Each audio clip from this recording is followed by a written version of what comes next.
Vadra, Mirai Vadra എന്ന പേരുകൾ കേട്ടിട്ടുണ്ടോ? കേട്ടിട്ടില്ലെങ്കിൽ ഡോൺ വറി, വൈകാതെ ഈ പേരുകൾ സുപരിചിതമാകും. എങ്ങനെയെന്നല്ലേ? നമ്മുടെ ഭാവിയിലെ പ്രധാനമന്ത്രിമാരാണ് ഇവർ. മനസ്സിലായില്ല അല്ലേ? രാഹുൽ ഗാന്ധി ഉണ്ടല്ലോ, അവരുടെ സഹോദരി പ്രിയങ്ക വാദ്രയുടെ മക്കളാണ് റെയ്ഹാനും മിറായിയും. കോൺഗ്രസിന്റെ പൊതുരീതി വെച്ച് അടുത്ത പ്രധാനമന്ത്രിയാകാനുള്ള അവകാശം അവർക്കാണല്ലോ. പക്ഷെ ഇതൊക്കെ പറയുമ്പോൾ മറ്റൊരു കാര്യമുണ്ട്. ഏതാണ്ട് 2014 മുതൽ നമ്മുടെ ഭാവി പ്രധാനമന്ത്രി എന്ന് കേട്ടുകൊണ്ടിരിക്കുന്ന പേരാണ് രാഹുൽ ഗാന്ധിയുടേത്. എന്നാലോ ഈ സ്ഥാനത്തേക്ക് ഇന്നേ വരെ ഇങ്ങനെ എത്തിയിട്ടില്ല എന്നതാണ് സത്യം. എന്തെങ്കിലും ആവുമായിരിക്കും, അല്ലാതെ എവിടെ പോവാൻ. ഇനി അവരുടെ ചരിത്രത്തിലേക്ക് ഒന്ന് എത്തി നോക്കാം. നമ്മുടെ ഇന്ത്യ സ്വതന്ത്രമായിട്ട് 55 വർഷവും ഭരിച്ചത് കോൺഗ്രസ് ആണ്. ഈ 55 വർഷങ്ങളിൽ 38 വർഷവും പ്രധാനമന്ത്രിമാർ ഒരു കുടുംബത്തിൽ നിന്നായിരുന്നു. 17 വർഷം നെഹ്റു, 16 വർഷം ഇന്ദിര, 5 വർഷം രാജീവ്. അവിടെ വെച്ച് നിന്നതാണ് കോൺഗ്രസ് പ്രധാനമന്ത്രിമാർ. പിന്നെ നെഹ്റു കുടുംബത്തിൽ നിന്ന് ആരും ഉയർന്നു വന്നിട്ടില്ല. ചരിത്രത്തിൽ അപൂർവ അവസരങ്ങൾ ഒഴിച്ച് ഒന്നെങ്കിൽ കോൺഗ്രസ് പ്രസിഡന്റ് സ്ഥാനത്തോ അല്ലെങ്കിൽ പ്രധാനമന്ത്രി പദത്തിലോ ഈ കുടുംബം ഉണ്ടായിരുന്നു.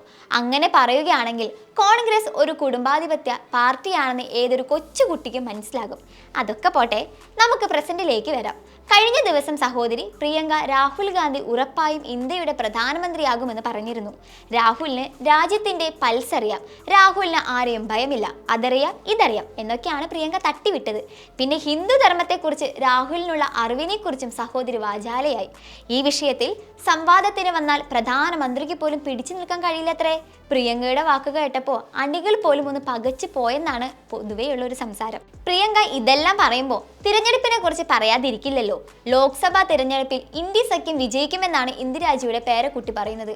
ആര് പ്രധാനമന്ത്രിയാകണമെന്ന കാര്യം തിരഞ്ഞെടുപ്പിന് ശേഷം സഖ്യം ചർച്ച ചെയ്യും. ആരെ തിരഞ്ഞെടുത്താലും കോൺഗ്രസ് പിന്തുണയ്ക്കും. റായ്ബറേലിയിൽ ഉറപ്പായും രാഹുൽ വിജയിക്കും. ഇങ്ങനെ പോകുന്നു പ്രിയങ്ക ഗാന്ധിയുടെ അവകാശവാദങ്ങൾ. പിന്നെ അമേഠിയിൽ നിന്ന് രാഹുൽ ഒളിച്ചോടി എന്ന തരത്തിലുള്ള ആരോപണങ്ങൾ ഉണ്ടല്ലോ. ഇതിനെക്കുറിച്ച് ചോദിച്ചപ്പോൾ ഇതെല്ലാം വെറും ആരോപണങ്ങൾ മാത്രമാണെന്ന നിലപാടാണ് യുവരാജാവിന്റെ സഹോദരിക്കുള്ളത്. എന്തായാലും ജൂൺ 4 അത്ഭുതങ്ങൾ സംഭവിക്കുമോ എന്ന് നമുക്ക് കാത്തിരുന്ന് തന്നെ കാണാം.